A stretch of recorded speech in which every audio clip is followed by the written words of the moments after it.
Well, hello everybody, and welcome back to another edition of Generational Sports. I hope everybody is doing very, very well. Look at this, Josh. I already forgot. Didn't even update the banner. That's on me. Oh no. Look at this. Don't worry, I got it. Bam. Episode 102 for all the people out there. And you know what? To start off episode 102, it only makes sense that I ask the most important question every week. But not only is it important this week, but boys, it's a celebration. It's Josh's birthday. Look at that. I even made that. You see that? It's Josh's birthday. Big 22. Somebody get this man a cane. He's old. I'm kidding. I hope that's not old because I am the exact same age. Josh, happy birthday, brother. Thank you, my guy. Yeah, it's been a good birthday. Just took a half day, just been hanging out. It's been a nice day. Birthdays feel weirder now though, because usually my birthday's never been like on a school day or anything. It's always been in the summer, and so I'm always home. But now adult life, I'm working, so it's like I wake up like, oh sweet, it's my birthday, but I still gotta go to work and stuff. I usually, or not, I wouldn't even say usually, but I've had birthdays during the school year, obviously, because my birthday's April 28th. But like, it was always, I feel like it was always made a bigger deal than it ever actually was. Like, I feel The only reason I'm jealous of it is because one year they did something at the very beginning of the school year where they had like birthday parties for all the kids who didn't have a birthday on the school year, and mine's on the 15th. School started on like the 17th. They forgot me. Like they just didn't put me in. Absolute disrespect is crazy. I didn't even say anything about it. I just held a grudge against that teacher ever since. I would never disrespect Josh. I knew it was his birthday all day today. Exactly. I didn't find out, 10 minutes ago. And I also didn't only find out because I checked your quoted tweet. Listen. It's also true. If you're not tuning in, you're basically saying, like, I'm not coming to your birthday party. This is Josh's birthday party, guy. Look at this. Even CJ. Happy birthday. Appreciate it, CJ. Appreciate it. So, special episode for Josh's birthday, obviously. But, a happy birthday to my guy. And my co-host of more or less than 102 episodes. Because we actually have no idea. No clue. Because like I said, on the Apple podcast, it says we're at about 84. But I just simply don't think that can be true. But then you go back, if you go back and look at our first Blitz Boys episode, like how long we've been doing the show. True. No way it's only 80. True. And then, there were, I didn't upload last week's episode of me and Callum. And I didn't upload the weeks before. I completely forgot about that. We've been slacking. Well, the NFL season, it's preseason, Yeah. We're getting our rest. We're getting, although last week was a great episode. So listen, you can always go back to the Generational Sports YouTube channel, by the way, and go find last week's episode and watch that. Me and my guy Cal, we broke down, some NFL. I think we predicted out I think we might have predicted out the Panthers. Honestly, I think we did the Panthers. I think we looked at the Dolphins. We looked at a few teams. Talked some NFL, talked some Cowboys. I think it was as well. But it was a fun episode. Definitely got to have him back on, and an episode where you are actually on too. So, but all right. How about this? We jump into it because it's very that's what the people are here for, sort of. I know you guys are really here for us. It's okay. Vera Cruz, a little recap, Josh. I don't know how much of it you watched. I only watched the co-main and main. That's all I only watched the main event. You missed I'm not lying, the most entertaining fight I've ever seen in my life. I do have ESPN Plus. I might have to go back and watch because listen, I don't even know who won. So I didn't know either of the guys coming into it. It was David Onama and Nate Landwehr, something like that. And I'm it was the WWE, but in the UFC. It was insane. Like, you know how Valentina Shevchenko, like almost all of her fights, she's winning because she's putting him in a crucifix and elbowing him to death. Them. Yeah, Landwehr had him like Onama was so tired he didn't want to fight anymore, and Landwehr had him in a crucifix, just got up and started pumping up the crowd, like he had him done, and then let him get up and they start and Onama starts coming like you gotta watch it. It's so good, so good, especially because it's unexpected. Like, yeah, listen. Like I said, I got ESPN Plus. I'm gonna have to go back and watch it then. ESPN Plus is kind of trash though. I go through Hulu to watch ESPN Plus because my streams never load. You don't just have the ESPN app? No, I mean I watch it on my computer and it just never loads. Like it always. Really? See, I've never had a problem. Hulu works fine for me with it now, but I don't know why ESPN. I get this, and they always keep telling me like sign up for ESPN Plus. I'm like, I already have it, like, bro. That's what it is on my phone. I can't sign in. It keeps saying like restore an old one, and like I got a different one. Like I'm trying to sign into a different one, not restore. Killing me out here. But yeah. I mean, listen, and let me also be honest here. I didn't really watch the main event. I think I had gotten home in time to watch it because I had a Renegades game that day, and then I think I was also like playing Xbox and watching it at the same time. But let me tell you something. This man is still sleeping to this day. That leg or that kick to the head was I know, and that's the thing. Like I always say, I have no idea what in your right mind makes you want to become a UFC fighter, and I still watch things like that, and I still don't understand it. Like you see his foot connect with his head. And the nose just sideways, just immediately sideways.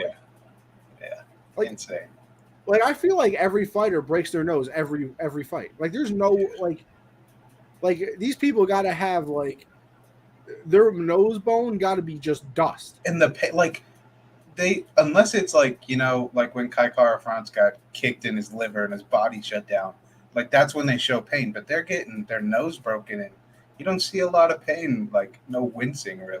Like they just take it. It's like their pain tolerance is insane.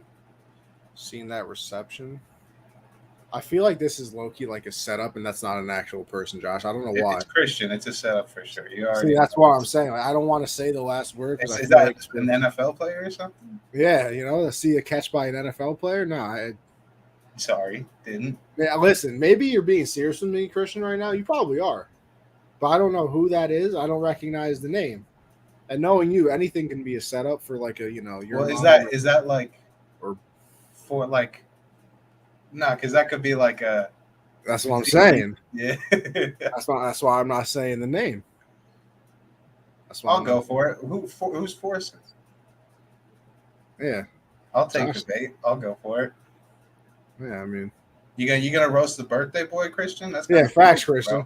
Are you gonna make a joke about this guy? Happy birthday, Josh. That's kind of bogus, Christian. Hey, if you make a joke about Josh, you're just a bad guy. Yeah. Bad guy. And Josh, what's crazy? He came in here, asked a question before even saying happy birthday. I know, for real. Like I mean, gosh, just so disrespectful. Josh, I'm sorry that you get disrespected by the co-creator like this. That's tough. You don't love to see that. Look at this. This man's too embarrassed to even answer us. Yeah. He left. He's gone. Oh, look at this. I appreciate it, but I'm still waiting to see if you're gonna follow up with the joke. I need to know,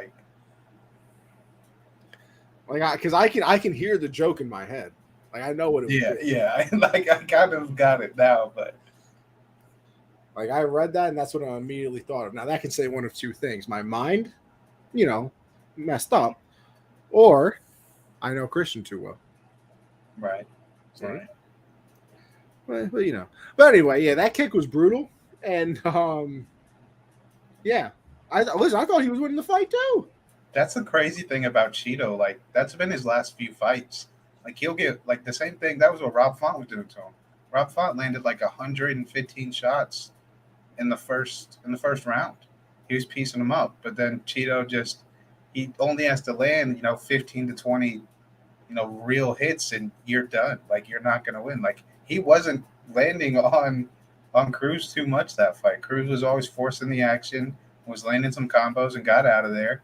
But Cheeto, I mean, like Daniel Cormier was saying the whole time, like this is his fight. He'll take all these. He'll just wait it out until he can land his shots. And almost even his jabs were putting Cruz to the ground. Like they were knocking him down. It was crazy to see. I mean, Cheeto, he probably deserves a title shot now. I think that's probably what's next for him. I mean, we'll have to see how Aljamain and TJ Dillashaw turn out. And then I imagine if O'Malley beats Jan, he'll get a title shot. Of him training? Huh? You see the video of him training? O'Malley? Yeah. What was he doing? Like I think the one of him like on the bike pedaling. It looked like he was smoking a blunt. Oh, he does. He's always putting out videos like that. Like he'll be in the cage smoking and throwing head kicks. Yeah, like he was smoking on the bike and like. Yeah. I was like, I still think it's crazy he got that Jan fight. Like that was out of nowhere. Bro, listen. I hope he's very good because I think he's entertaining. Mm-hmm. I still think he's like not that good. It's just like in my head he's a mid fighter. I just think he's unlike I don't know what he is. Like he's good, but he hasn't shown enough to be able to go and fight Piotr Jan. You know, like that's just kind of crazy. But I mean, I'm rooting for him because I mean. No, like I said, I'm rooting for him too. It's just like, and maybe I'm wrong. Like, obviously, I'm not the voice of MMA here. Like, I feel like I watch his fights. I'm just not ever that impressed. Because and it might also be because he tries to be cool that like it makes it uncool. Like where he's trying to get the walk away knockout because he did that like one time, so he wants to do it again. And I remember, I don't know who he was fighting, but he knocked him down twice and walked away twice, and both times the dude stood back up. I was like, bro, just go and finish it. Well, his last like 3 fights, like I can't remember who he was fighting. The one you're talking about where like he knocked him down, walked away, celebrated, and then the guy got up and was like, "Oh, you could have knocked him out, but didn't." Yes. And then I think he wound up getting the knockout later, but he could have had it earlier. And then the fight after that was the one where that one guy, like his opponent dropped out, and that random guy showed up and just ate 800 punches to the face, and they called it with like 5. It was what was his name? Chris Munoz or something like that. He had green hair.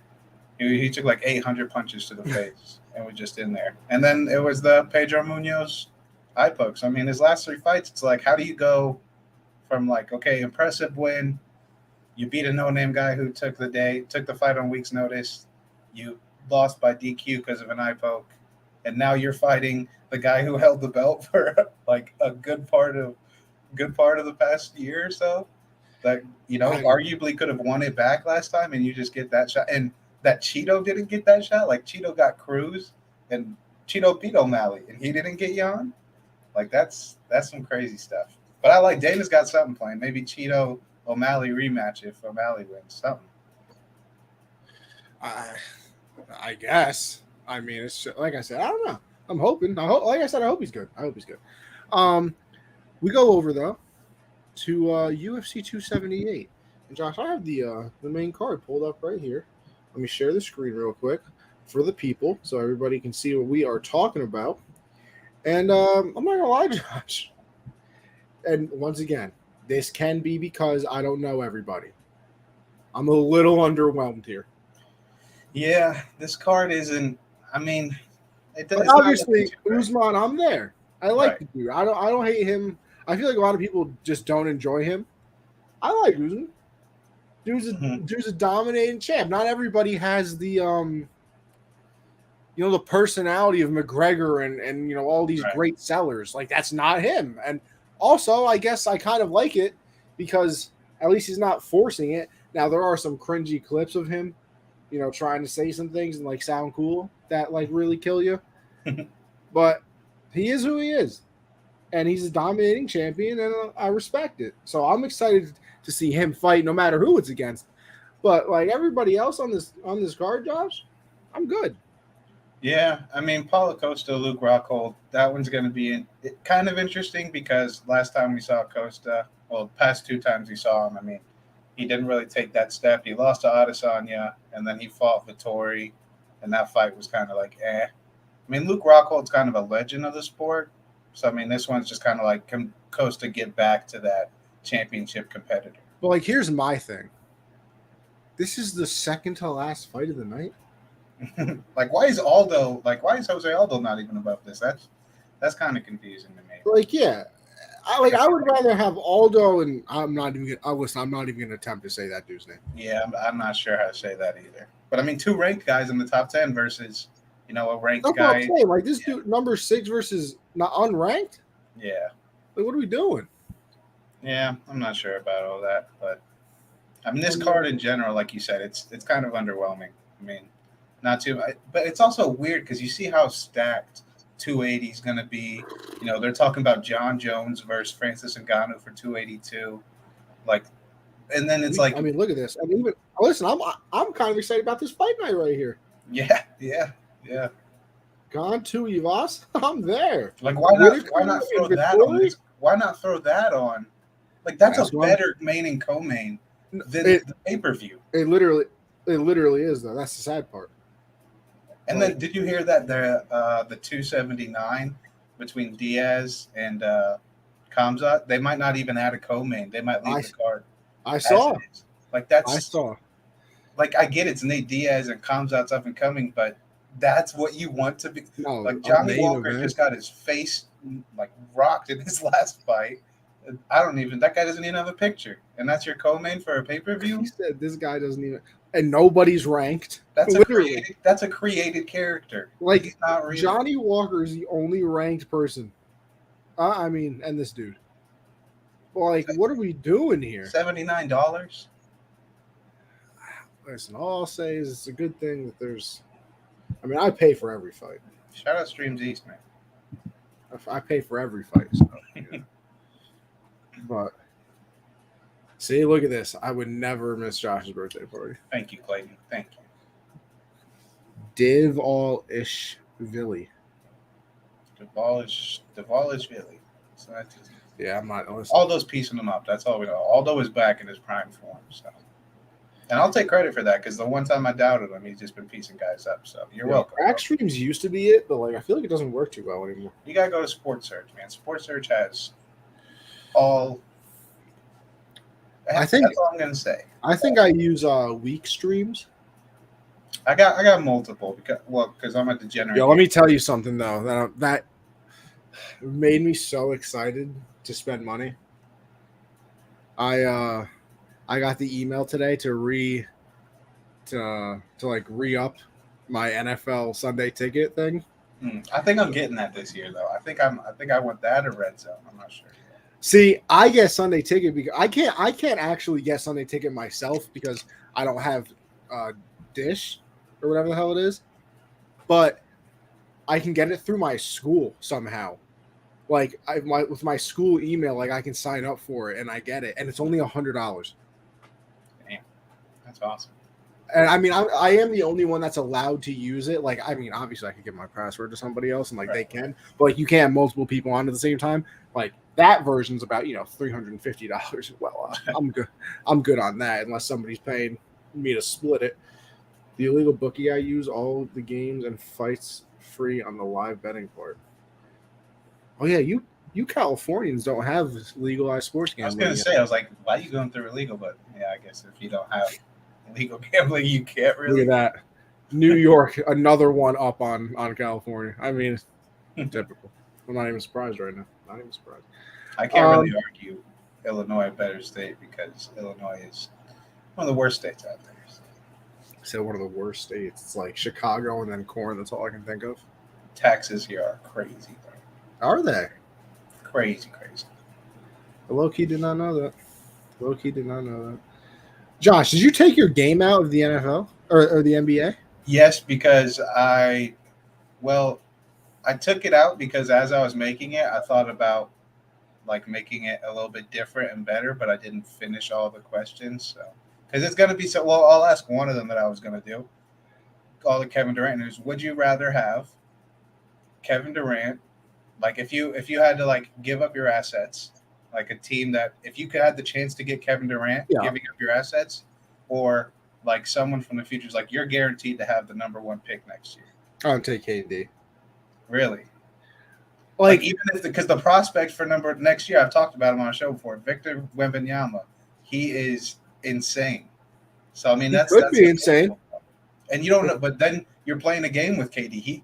He gets bored. What you're going to give up your future for him, and then he doesn't like it there. But what I could win a chip in the first year if he because I mean the first year you got to be all in. But with the number 1 pick, you potentially have a top 5 player, or have Greg Oden.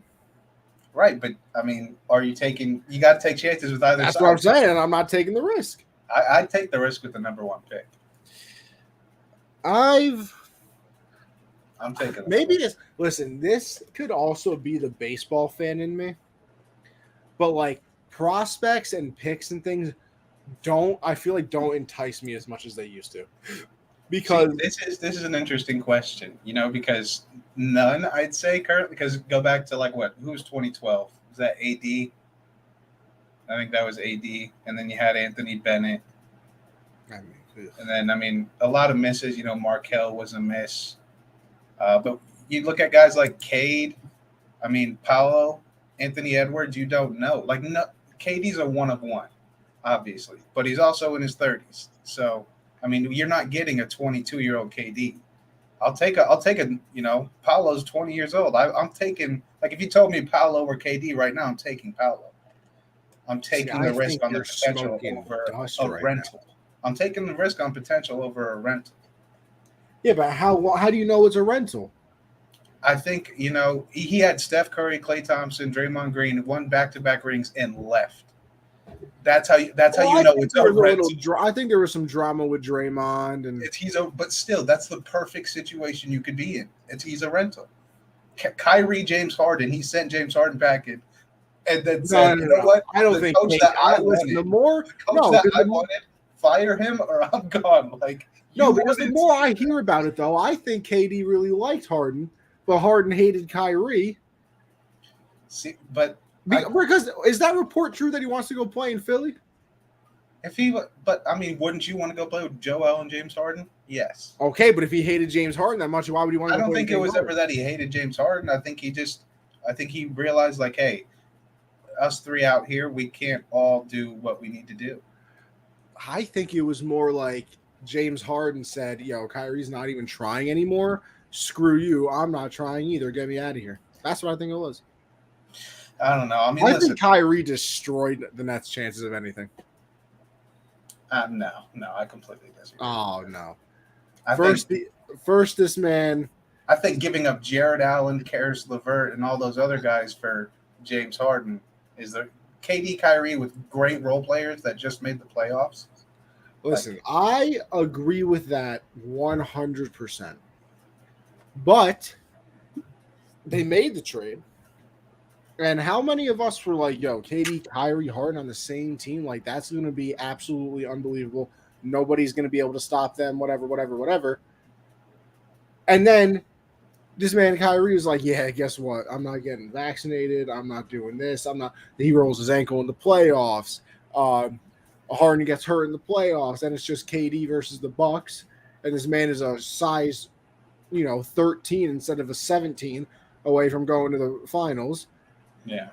So I get it. KD's still that guy. Trust me. I know he is, but just with the recent history, there has not been nonstop drama with him since 2016, since he left. There's been nothing but what does KD want? And but I love it. He's trying to do what Bron did when they went to Miami and then, went back to Cleveland. See, this is how I just know I'd be the worst owner, though. Huh? I would be the worst owner in sports history. Yeah, because KD owns the team if he's on my team. No, because I did not even that. Because don't get me wrong, I would take suggestions from my star players. I would try and do what they like and all of that. But if you just sign a contract and you're like, yeah, never mind, I hate it here. I don't want to play here anymore. Trading. I wish you would. I wish you would do that because I would absolutely make you retire. I'm not trading you. I'm not. And listen, I love what the Nets are doing. They're not trading. Did he tweet anything today? They're not trading. Did KD? Yeah, because Yeah, he tweeted out, I know you guys won't believe me over like these fake reports, but I'm not retiring. That's the dumbest thing I've I was waiting for him to respond to all because everybody was talking about that. I was like, KD's gonna say something, but Yeah, first of all, I think why would KD retire? I mean, he's still for real. like the man is almost basically still in his prime. I was driving and they were talking about KD considering retirement, and they're like, even if you think about it for half a second, you considered it. Like, no, you have to really be like, I'm gonna stay away from the team for a while. That's like being like, oh, if you joke about it, you're serious. Yeah, oh yeah, I'm never doing this show again. Oh, Josh, you better go look for another co-host then. Apparently, because I just said it. I'm got no sarcasm or jokes allowed. Like I'm definitely never doing the show again. Like come on. Like Christian said, the reception by Forsen. I mean, you just now we have to believe it. Forsen caught a ball. That's just how it is. Right, Christian? Yeah, I'm just still waiting. Oh, did you also see? Because I just got this notification as well that the 76ers reached a settlement on the grievance Ben Simmons filed to recoup a portion of his nearly $20 million that they were withheld. I don't know what a portion means, so I don't know how much he got. Yeah, I have no idea. And either way, you ain't get the full 20 mil. No. I mean, even the Nets now, like obviously, I don't think it was ever a real thing that KD, if he might have said it, like either fire Steve and Sean Marks or I'm out. And like as an owner, like that's not because you have KD, that means there's a better chance Kyrie resigns in the offseason. Like it's not hard to choose between those two, but I also don't think like this team is very good still if Ben Simmons comes in place and Kyrie plays. The team is very good. And they're probably a top 3 seed. Yeah, they picked up Royce O'Neal, still have Joe Harris. Cam Thomas has looked good in Summer League. I mean, they still have a very, very good roster if they can figure out how to mend all this. But even if you trade KD, I think that roster is still really nice. I mean, especially if you actually get good pieces back. Because, man, the real problem with the Nets is they can't get draft picks in return. Because Houston owns all of the draft picks they get, and then they have pick swaps every other year anyway. Yeah, I mean that's the risky run though, taking the shot on James Harden. But I also like selling the farm in the NBA is so different than doing it in any other league because it works out for the Rams because like one player doesn't always make or break your team, so you can give up like a first or a couple and if he's not playing well, you have other players that can pick it up. You give up 4 or 5 first rounds for James Harden. If he doesn't work out, I mean, you're potentially blowing that whole thing up. That's just one player. Like it's so much tougher in the NBA. Thank God for Sam Presti. Man. Thank God Sam Presti figured it out. See, because that's kind of the other thing I kind of want to ask you a little bit too. Because now the reports are KD was like, oh yeah, it's either me or Sean Marks and Steve Nash.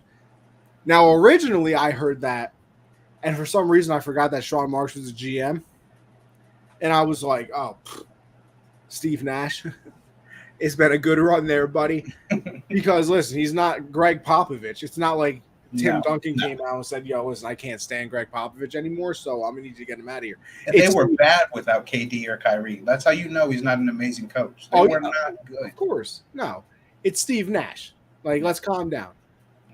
So originally, I was like, "Oh yeah, Steve Nash out here." But then I remembered, I was like, "Sean Marks, kind of been a very, very good GM, for them." They only got 3 back. 3 picks. If that's true, man, Timberwolves are out of their goddamn mind with that. That's still crazy because that trade literally messed everything up. Everything. I mean, this KD trade is done 2 months ago. If that doesn't happen, yeah, that's because everybody saw that and was like, "Oh, we have to top that," and there really isn't. Like sometimes there's just bad trades that are made. Yeah. But here's my thing. And I kind of want to ask you, if you got that request from KD and it was only Steve Nash, you do it, right? Instant. But since it's Sean Marks too, you're hesitant because he's been a good GM. How long has Sean Marks been there? I'm pretty sure Sean Marks is the one that rebuilt the team after the big three debacle. Like Okay, I was gonna say, was he the one that? No, I don't think. made No, that he trade? didn't make the trade. He's the one that fixed the Nets after it. Okay, so he's the one that like went and got D'Lo, went and got Dinwiddie. Yeah, like So I mean, you know, everybody. he kind of gave. Let me make sure though. Let me make sure. I don't want to talk out of my ass, which happens sometimes. First of all, Sean Marks is 6'10". He played in the NBA. He was a dog. I didn't even know this. Second round pick, 44th overall. Damn, he played for a long time. 98 to 2011. 2 firsts. Oh my god. So I mean, I guess Ben Simmons. I guess that makes sense. Marks retired in 2011, 2012. He was named the basketball operations assistant for the Spurs. Blah blah. On 18th. I hate when people do this. On 18 February 2016, like why can't you write February 18th? It was announced that the Brooklyn Nets named Marks the new general manager of the team. So that had to be after the trade. No, that was the year that they were dancing on the sideline, Jared Dudley calling up, and that was the fun Nets team, like before they went and got KD and everything. So I mean, he kind of did put them in a position to land KD, Kyrie.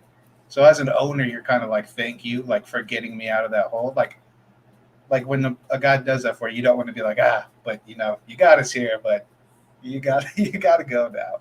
Well, listen, Christian, I'm not used to other countries. Although, Josh, you know what? It's your birthday, so I'll let it slide, but you didn't ask how I was doing. I did, breaking news, book a... How are you doing, Connie? How are you? 9-day cruise with the boys. You said what? I got a 9-day cruise with the boys next year now. Oh, a cruise. Oh, yeah. I was once upon a time, when I first dropped out of college, I was this close to working on a cruise line. I don't think I could do it. I just thought about it. I was like, that'd be fun. But then I was like, no, it would be. But like, bro, it is absolute torture. Yeah, I was like, but then I'm working. It's like 12-hour shifts. Yeah, I thought about it a lot more. I was like, I don't want to. But I don't know where we're going. What? I said, you want to know where we're going? Are you going to multiple places or just? Oh yeah, come on. Okay. First of all, the cruise is out of Barcelona. Ooh. So your boy got to fly to Barcelona. Then we go to Cannes, France. Oui. Then we stay overnight in Florence, Italy. Next day we go to Rome. Then we go to Pompeii. Then we go to Sardinia. I don't know. Then we go to beautiful. Then we go to Majorca, Spain. And then we go to Ibiza. Yeah, man, I don't know if I could ever go on a cruise and then come back to normal life and be like, yeah, this is okay. See, I'm very excited for this one because, like, I've done the normal cruise. Like, I've gone to, like, the Bahamas and things like that. Like, the cruise out in New York. Cool. Very fun. But, like, an international one? Different countries? Do you know, like, how long you guys are staying, like, in those certain places? Or is it just, like, one night? Yeah, it's – I think Florence is overnight. So I guess we would get there, sometime in the afternoon, and we stay until the next day, probably leave at sometime at night. But all those islands, which I've been on some cruises where like you're there from like 7 to like 3, which is not that long. No. But, like I looked, all of the places we're going, we get there like 6:30 in the morning, and we're there until like 7 at night. So I mean, we're getting a solid 12 hours. Yeah. So I'm very excited. Very excited. A cruise is like tiring though. Like, do you ever just like chill out on the boat? Oh yeah, I mean, that's an interesting question though, because most cruises I've been on, well, actually all of the cruises I've been on, since we're going out of New York, it takes you like a day to get, because you got to go all the way down the Bahamas by other end of the country. So you usually leave at like 3:00 in the afternoon. You sail, obviously, and then even the next day you're still at sea, like you're sailing the whole time, and then like you get to an island, and then you get to an island, then you get to an island, and then like you sail back the last 2 days. This one, there are no days at sea. It's like you leave, you're there, you're there. Like, so I don't know. I'm a little. I don't know. obviously you don't get seasick because you haven't even brought it up. So I don't think. No, I don't get seasick. No. I don't know if I did. I've only been on a boat one time, and we just took it out to go snorkeling in Florida. That was the only time I've ever really been on a boat. So I don't know if I'd get seasick being on one for a long time. Have not gotten seasick now. Though I think the part that might actually kill me, I think the flight is like 10 hours, and I am not a fan of flying. I've never been on a plane. I already know I'm not a fan of flying because I'm not a fan of heights. So I already It's know not even the height part. I think it's just the fact that, halfway through you're like, bro, I'm literally in an aluminum can. Yeah, also with an I'm pretty engine on it. claustrophobic, so I can't like I'm on an aluminum can with engines, bro. Like this is a little weird. Wasted. I mean, listen, I might even have to do that or down a bottle of melatonin and just pray that I sleep for 10 hours. Yeah. But I did see one TikTok that makes me feel better about flying. So like, turbulence is always the thing that scares people. And I saw a TikTok, this girl put a piece of paper inside a cup of Jello and started shaking the Jello. She was like, that's what turbulence is. She's like, you aren't going anywhere. It's just the things around you are moving. Like, you're still in the exact same spot, though. Like, you're not moving at all. It's just the wind around you is moving. And I was like, you know what? I kind of feel better. I'm just in some Jello right now. Just in a little Jello. Some Jello. But, enough of... We went off the rails a little bit. Go ahead. It's fine. Let's move on, huh? What do we say? To the NFL? To our little preseason thoughts? Because, listen, that's the main point of this episode. I mean, we're about a month away from games actually counting. We are almost there, people. And for you college people, we're even closer, I believe, right, Josh? When's college kickoff, September 1st. September 1st. Yes, sir. Unbelievable. I think I'm going to give it a try this year, Josh. Yeah, I mean, it's a weird sport to get into because, I mean, they're like the best games most likely aren't the best teams. Like, it'll be like the MAC, that conference, that's a game action. You got to watch that. I mean, obviously Army Navy. This is what I'm going to do. Saturdays, I'm literally just going to look at whatever games are on, and I'm just throwing them on. Like, it'll take a few weeks for the good matchups to come in. But like this season, when teams get into swing, especially with all the moves that went on, I mean, like, and all the conference moves that are going to keep happening, it's soon is just going to be like a mega conference, and all the other teams are just going to be like, what about us? Like, nah, we don't care about you. Because I don't think I'm going to pick a team either. I think I've decided. I think I'm just going to watch. I mean, I guess there's already teams that I dislike. Like, I guess I shouldn't really dislike Alabama, but I do. Because they're kind of the Patriots of college football. I mean, this guy, Nick Saban, is literally Bill Belichick just in college. So I guess I shouldn't dislike them, but I kind of do. There are definitely teams I dislike just strictly due to lost bets. Like Nebraska and Wisconsin, dead to me forever. That's also, fair. 2 players dead to me. Actually, yeah. 2 players? Oh, God. In the MLB, 2 players are dead to me. Okay. Because, God, this is embarrassing, too. Embarrassing. Yeah, Francisco Lindor is dead to me. Why does a walk not count for total bases? Josh, you know what? That's a great question. And I agree with you. I don't understand why it doesn't either. I'm on base. I'm sitting here. I got this parlay. Mets -1.5. No, Lindor, Alonso, and someone else. I think Nimmo, 2 total bases. Nimmo gets a single, and then Lindor gets walked. I'm like, okay, each got 1 base. Then Pete goes yard. I'm like, oh, he's cool. Then Nimmo gets another hit, and then Lindor gets a single. And so I'm like, oh, we're good. And then I look at the bet slip at the end, and it says I lost. It said Lindor didn't have 2 total bases. Like, he got walked and got a single. And then I look it up, and it's only hits. I'm like, that is, like, he got to base. He got to first. What do you mean it's not a base? I agree with you. I think it's stupid, too. I've said it. I don't know the exact reasoning for it, but I agree. It was annoying. And Shohei Ohtani is also dead to me. Oh, some say the face of baseball. Yeah, sure, whatever. But when I need, I needed him to get a hit. There was a parlay. I needed him to get a hit and a couple other guys.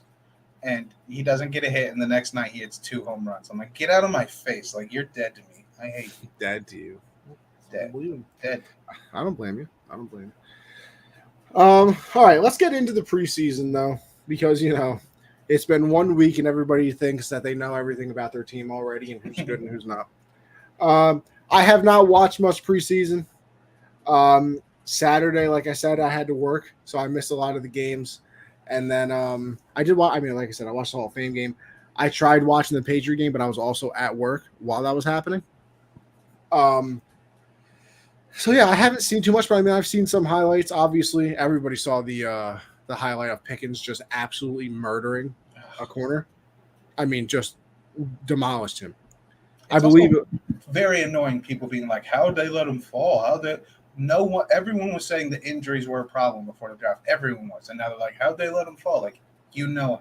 Listen, if talent is based off of preseason or training camp, Pickens might be the greatest wide receiver of all time. I've seen 2 highlights of this man, and I know that there's more out there, but the only 2 I've seen is him juggling the catch and falling and slipping, and all of a sudden still catching it with the one hand. And the other one I saw was him absolutely murdering a corner. He had a nice toe tap touchdown. He did have a nice. Well, listen, there you go. That's 3. That's 3 that I've heard of. So all I know is this man's hand-eye coordination, gorgeous. His the toe touching, pause, gorgeous. The blocking, Hines Ward. So I mean, he the last time he played, I mean, he came back in the national championship game and he was mossing people. He was playing good, but the same reason Justin Ross didn't even get drafted and got picked up by the Chiefs, I think, and he's not even playing this year because of injuries. That's just how it is. But they're like, how'd they let the Steelers do this again? It's like, well, they used common sense. Second round. This guy could have been first round, but injuries. So we didn't take him in the first round. We can take him now. It's not that hard. But I mean, it's always annoying. 31 other teams passed on this guy. Yes. Some twice. So shut up. The Jets 4 times. So shut up. The other thing, I believe, literally every single report out of training camp about the Patriots is that their offense is absolutely terrible. And I mean just god awful. And apparently it's only when the offensive linemen are in.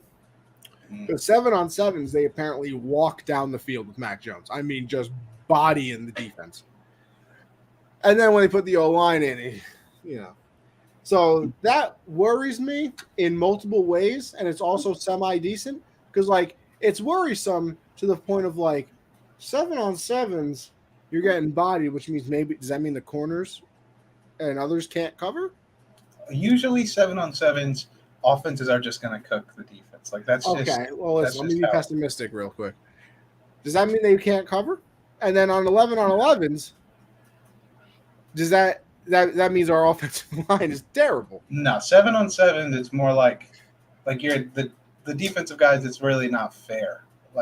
They're just on an island already with no help from pass rush.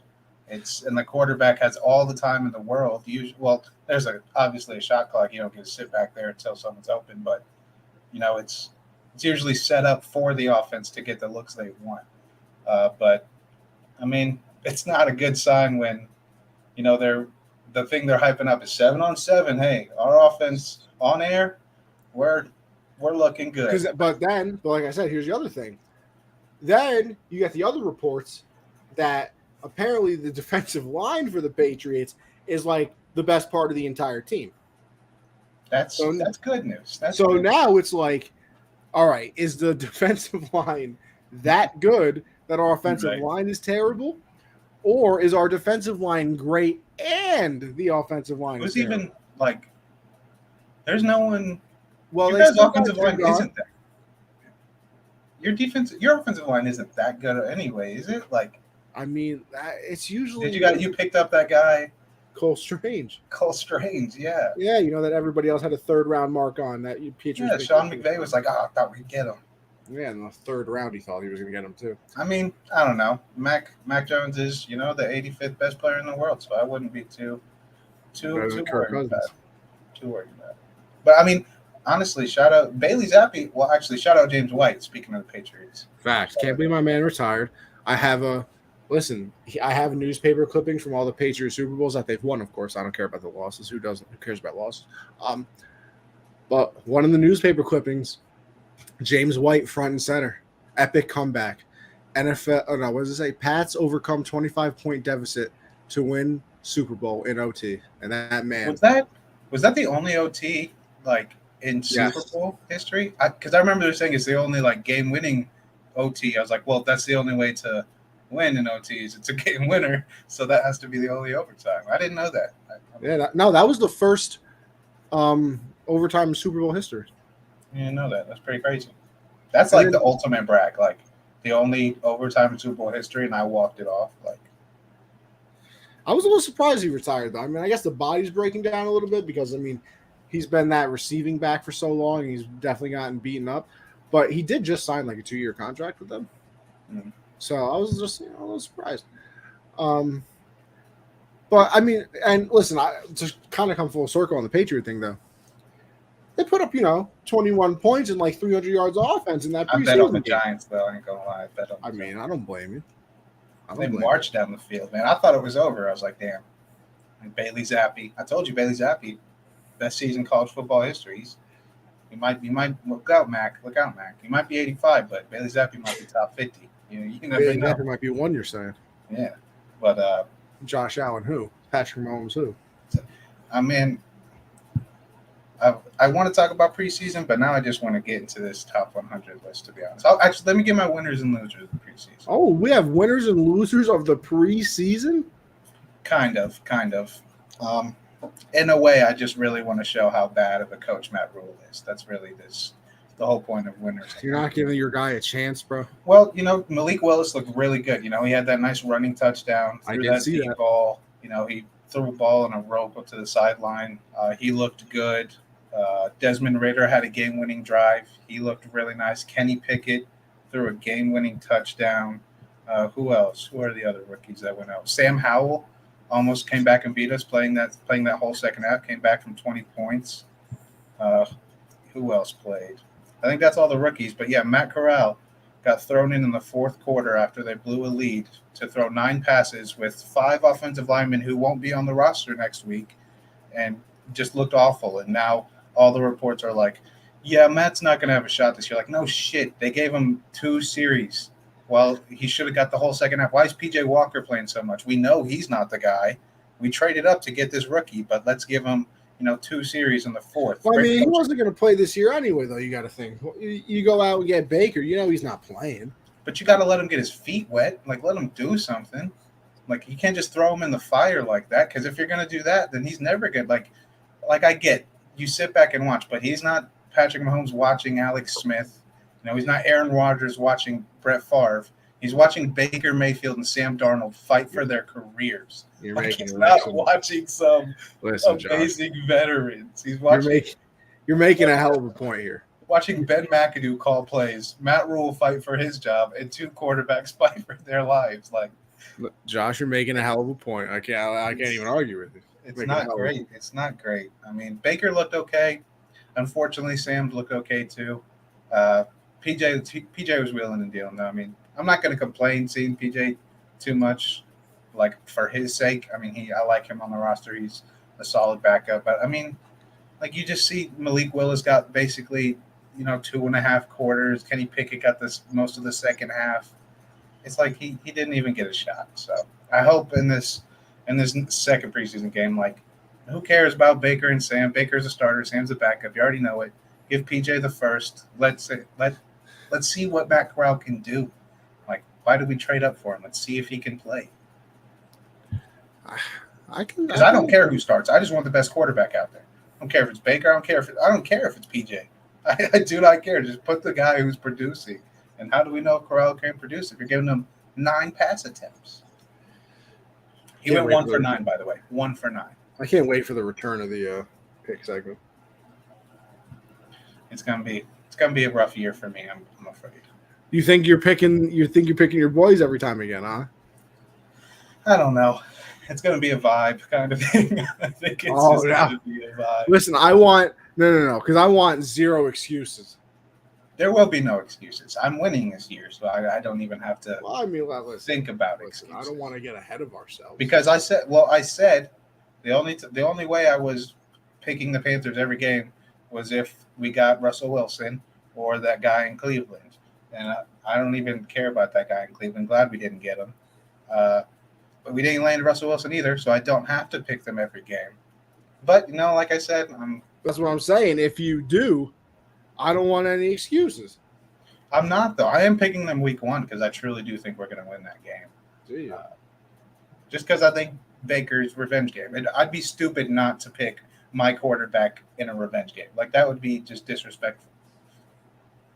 But if Sam's starting, yeah, I'll take Cleveland.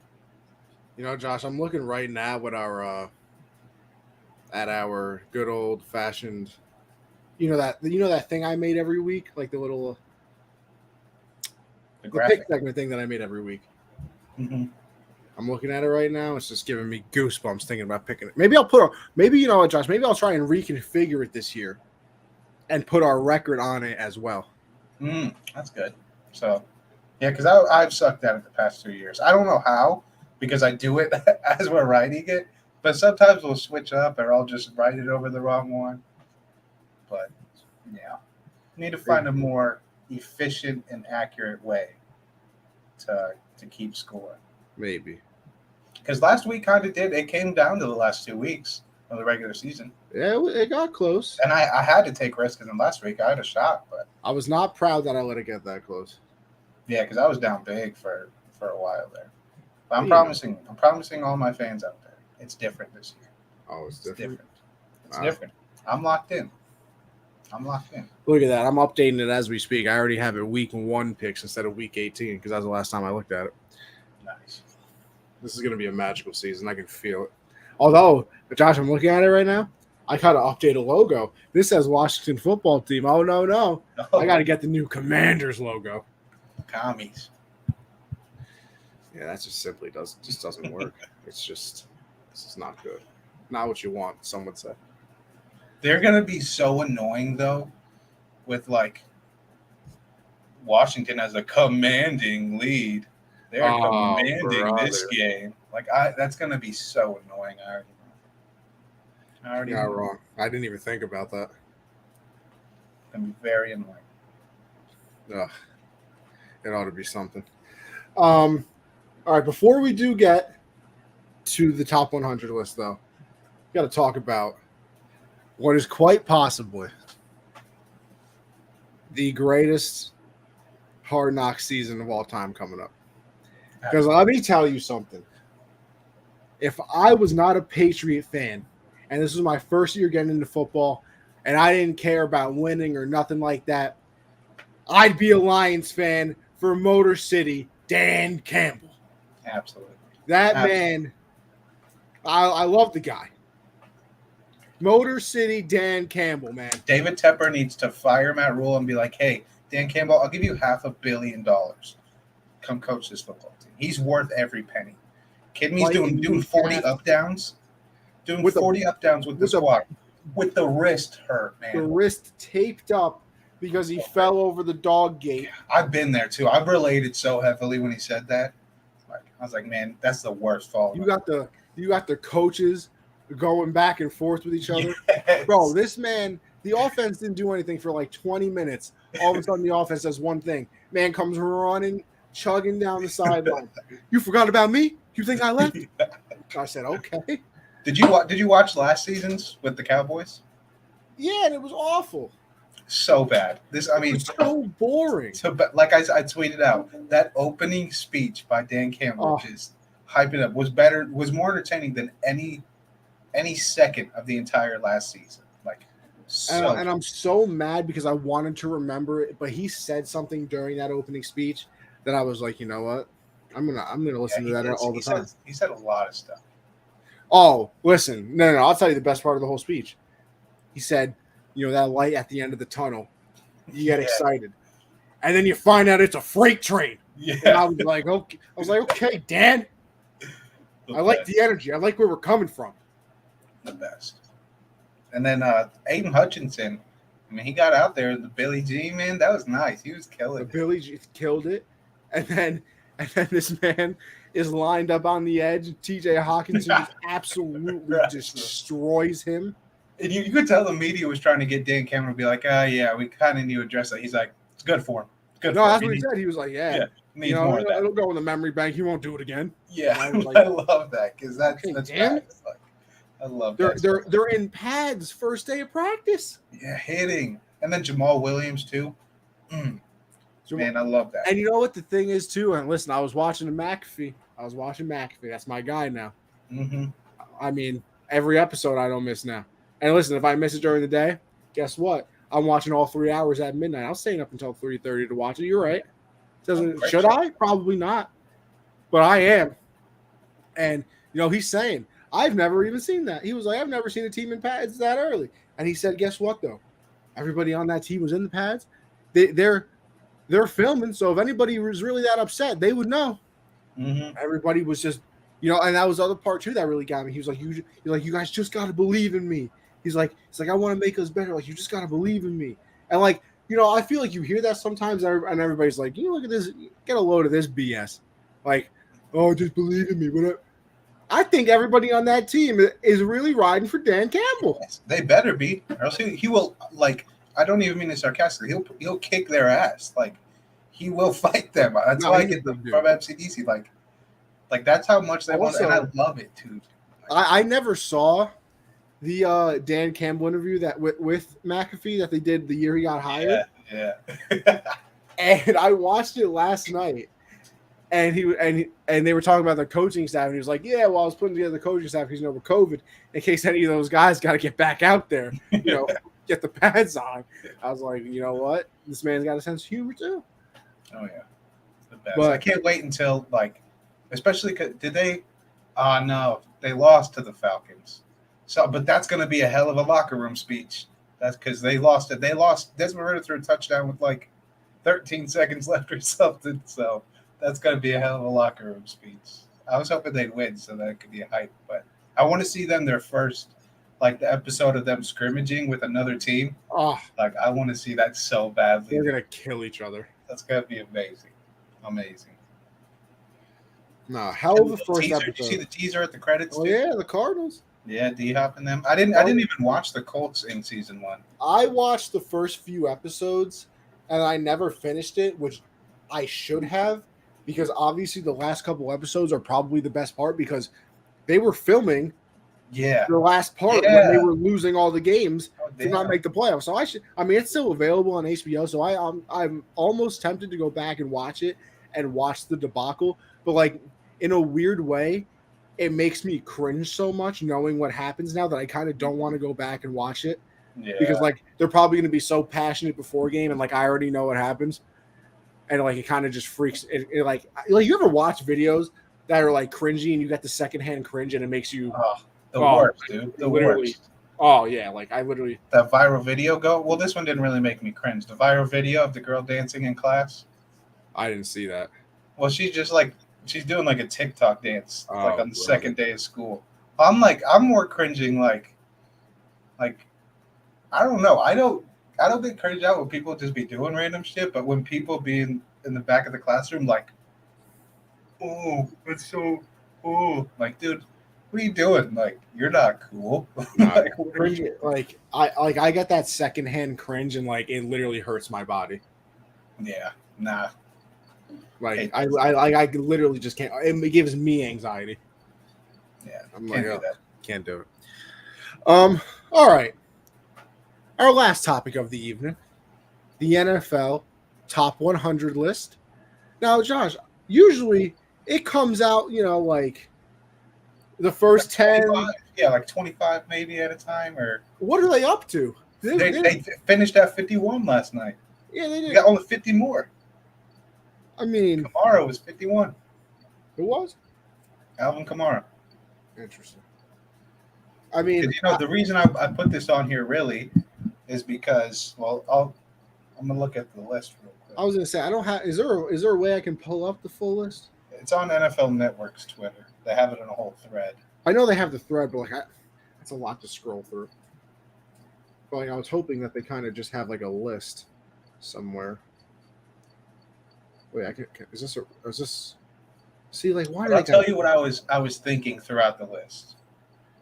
I was looking at the very top of it because I didn't start paying attention until around the 80s when people were Of talking course. about Mac Jones.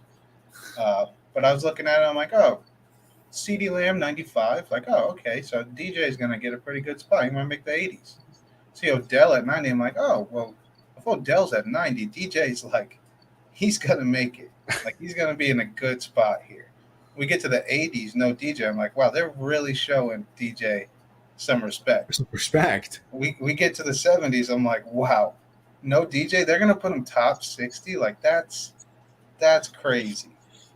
And then we get through the 60s, and Jalen Waddle's there. I'm like, I don't know if they'd rank, but maybe they really are showing respect. We get through the 50s. I'm like, they're not going to put DJ Moore on this list. DJ Moore is not going to make the NFL top 100. You're telling me Odell Beckham made the top 100, but this guy that just, went for 1,008 touchdowns, Sam Darnold and PJ Walker, is not top 100. I just can't. I can't believe. I hope he's on the top 50, but I have very low heights. Yeah, you don't have much hope for that, huh? No, because who even nobody really knows when Panthers players do well. They know when CMC does well because that's like, if you ask casual football fans like name Panthers players, they'd be like Christian McCaffrey. Is Cam Newton still there? Oh yeah, Cam. Like they wouldn't know. So I get it. Like DJ's not this well-known guy, but that's just so disrespectful. I mean, I hope he's on the top 50. He deserves to be because he's better than Jalen Waddle, and if Kamara's up there and he missed games last year, like, I don't know. It just annoyed me, but I didn't really pay attention to most of this because I was just looking for Panthers players and praying DJ landed somewhere. Oh wait. Oh, look at this. I think I found a list. Oh, I did. I mean, it's just the names, but that's kind of what I wanted anyway. Yeah. And there's no background; it's just a white background. But I mean, hey, is it something to look at? I think some people might disagree. First of all, a little respect being shown for putting a nice fullback on the list to start it off at 100. Love that. A little surprised. Kirk Cousins at 99, baby. A little interesting, Kirk is kind of like if you just looked at his stats and didn't know it was Kirk Cousins, you'd be like, yeah, that's like a top 10. That might be a top 10 quarterback right now. I wonder how many quarterbacks are on this list. Gotta be because this top 5 to 10-ish is going to be so difficult this year.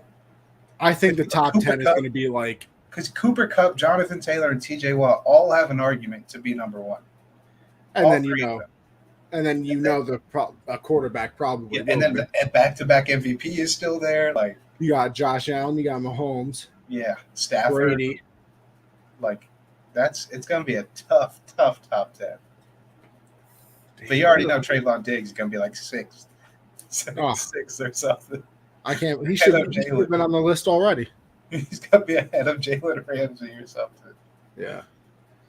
I mean, listen, some respect right here, Justin Tucker. I honestly thought that was a little low. Apparently he's only the second kicker to ever make the list. I feel like Justin Tucker's impact though is just kind of crazy, and I feel like maybe Evan McPherson kind of deserved to be on here. For bringing the swag back to the brand. Just kind of like, I mean, he single-handedly carried the Bengals to the Super Bowl. They don't get there without him. Is a strong word. Do they get there without him? Do they get there without Joe Burrow? But do they win those games? Like, I don't know. Maybe another kicker can make those. I don't know. No, I don't think any of the kicks he made 4 straight like that. 4 straight game winners, basically. I mean, yeah. I feel like he could have been on here. Get CD off this list, dude. Get him off here. Yeah. I'm excited. I want to see what he does this year. Well, kind of has to go for 1,010 touchdowns. Oh no, has to. Who else are they throwing to? That's what I'm saying. He has to go crazy this year. But also, how bad does that trade look now? So bad. So What bad. was it, like a 5th-round pick that they got Yeah. him for? Yeah, fifth. And Yeah. meanwhile, everybody else is getting traded for a Brinks truck and the key to the city. Yeah. So, yeah, Odell being on this list at 90, I mean, I guess whatever A helps free you sleep, agent over DJ Moore. Four Yeah, straight whatever. 1,000-yard seasons. whatever helps you sleep at night, I guess, sort of thing in my eyes. Roquan Smith at 83, who the Bears just don't like. Apparently, they probably forced the NFL to drop him down. He was probably like in the 50s, and they're like, no, he has to be. We need to get he can't have this value. He needs to realize he's not that good, so he can. Honestly, Slater at 79, kind of low to me. One of the better tackles in the league. Yeah, he was a beast, but that's probably just because he's young. Like they probably just don't. He's not proving. We'd love to see Cordero Patterson on here. I was confused why Brian Burns is even on here. I mean, he did have an okay season. I'm a Panthers fan, and I'm complaining about it. I mean, he's a beast, but I'm just tired of the spin move, honestly. Let's see. Listen, I'm sorry. Derek Carr at 65 is disrespectful. Very disrespectful. Russell Wilson was bad this past year. There's no reason he should be ahead. I don't know if he was bad. He was bad. They let Russ cook, and what do you mean he had 20-5? Yeah, but he was still, for Russell Wilson standards, he was bad. Well, Russell Wilson was also hurt, so he couldn't actually put up stats. Actually, I lied. 3,100 yards, 25-6 last year. Come on. Bad. We can look at what we just say about Kirk Cousins. You could look at his stats, and he's better be top 10. But the eye test, the eyes never lie, Connie. I mean, I am a big eye test guy. Al Pacino once said that. I mean, how many games? He played 14 games last year. I mean, his QBR was only 54. Quarterback rating of 103, though. I mean, that number never lies, though. That number never lies. Yeah, I still don't even understand how any of these are calculated, by the way. Max Crosby, look at that, back to back, a lot of real Raider heavy here. Derek Carr, Chandler Jones, Max Crosby, and Darren Waller. I mean, hey, I'd be onto something here. Didn't Xavier Howard not play last year? Huh? Was Xavier Howard the one that did barely play last year? I thought he got hurt. Because that's the other thing. It annoys me on these lists that hurt players are always put on here. Yeah. How are you a top 100 player? You didn't even play. I know. I don't like that. Let me see how Xavier Howard did last year. I lied. He played in all 16 games. I'm wrong. But you're right. There is one of the top corners that missed a lot last year. Was it the Bills one? Tre'Davious White I was thinking that too, but I don't think so. I thought he played. I mean, listen, I can tell you that right now. I know he got hurt at one point. Yeah. Tre'Davious White. Let's take a look. Yeah, he played in 11 games last year. Yeah. So I wonder where he is on this list. Hold on, I went to the wrong list. Listen, can we stop doing this? How is Mike Evans at 53? You want to talk about disrespected? I'm just surprised Keenan Allen didn't already get listed. What Mike Evans does every year for this man to never be top 20 or anything close to that blows my mind. It's crazy because the way I talk about how DJ Moore, he's on that list, only players with that many yards, but Mike Evans is one of the players with more yards than him in that time frame. So it's crazy that Mike Evans can win a Super Bowl, play with Tom Brady, and still not get the respect. That's crazy. Mike Evans has had 5 straight, 1,000 yards every year of his career. That's insane. And from 7 years, because he started in 2014, 2021. And that's Jameis, Ryan Fitzpatrick. That's Mike Glennon. We're talking, and we're not 10:51, 12:06, 13:21. 2017, he got real close. He only had 1,001. 15:24, 11:57, 1,006, and 1,035. I mean, listen. Right. And the touchdowns is crazy. 12, 12, 3, 12, 5, 8, 8, 13, 14. Those last 2 years with Brady, blessed his man. Oh, yeah. and it's not like he's been in a situation where he's been the only target. Like they've had good weapons around besides him, and he's I was still gonna say when he producing. started out there, wasn't Vincent Jackson still there? Yeah, and then they had Deshaun Jackson came in for a couple years too. Then Godwin showed up. Like they've had solid tight ends. I mean, he's been producing with not being the only guy out there. Yeah. How many games did Kamara play this year? Let me tell you that right now, Josh. Let me go on Pro Football Reference. Let me look up Alvin Kamara real quick, and I'll tell you that he played in 13. Do you think CMC makes this list? I don't know, because like in a way, listen, I know he's fantastic. He only played 6 games, I think.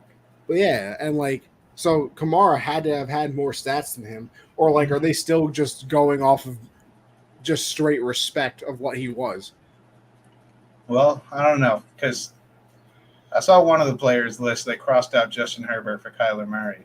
So it's I don't know. This list it's weird. It's hard. It's tough because the media will have their list and they're like, I should let the players speak, but players have their own bias. Players don't care about these though, because these are like they're the teammates. They're just like to have fun. Like they're they not fill these out and they're like, I mean, I guess I have to, but whatever.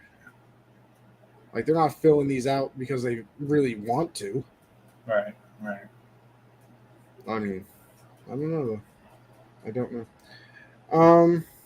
Well, all right. Listen, I think that concludes another wonderful episode of our program, of this generational sports program. So, with that being said, I'll hand it over to Josh. He can tell you everything about himself and more, and then we can leave. Yeah, follow me on Twitter at Jolin_4. Make sure you subscribe to the YouTube channel so you can chat with us like Christian and tell us hilarious jokes. And then we did never get the punchline. Exactly. Head on over to Underdog. Use code Gen Z. Double your first deposit. They always do amazing promos throughout the NFL season. They give you freebies like they'll tell you Patrick Mahomes over half a yard. Yeah, you're gonna make some free money. And you can double that if you use code Gen Z. Can confirm. If you do that, tune in next Monday, 7 Eastern. As for me, Anthony Conover _ on Twitter for everything. Follow the pod right there at GenZ Sports. Like Josh said, we do this every Monday at 7. Only gets better during football season. To be honest, like most shows do. Tuesdays do the hard count, which is everything in the football world with me and CJ. Thursdays is backstop banter, which is everything in the baseball world. You can follow all of those podcasts and listen to all those podcasts on iHeartRadio, Spotify, Apple Podcasts, and obviously everything is available on YouTube as well. Make sure you subscribe to this YouTube channel, Generational Sports, and make sure you go over to Unwrapped Sports Network and subscribe over there as well to see everybody's shows and everybody in the network doing what they do best. But with all that being said, I appreciate everybody tuning in once again. And listen, people, we'll catch you on the next episode. All right, you have a good one.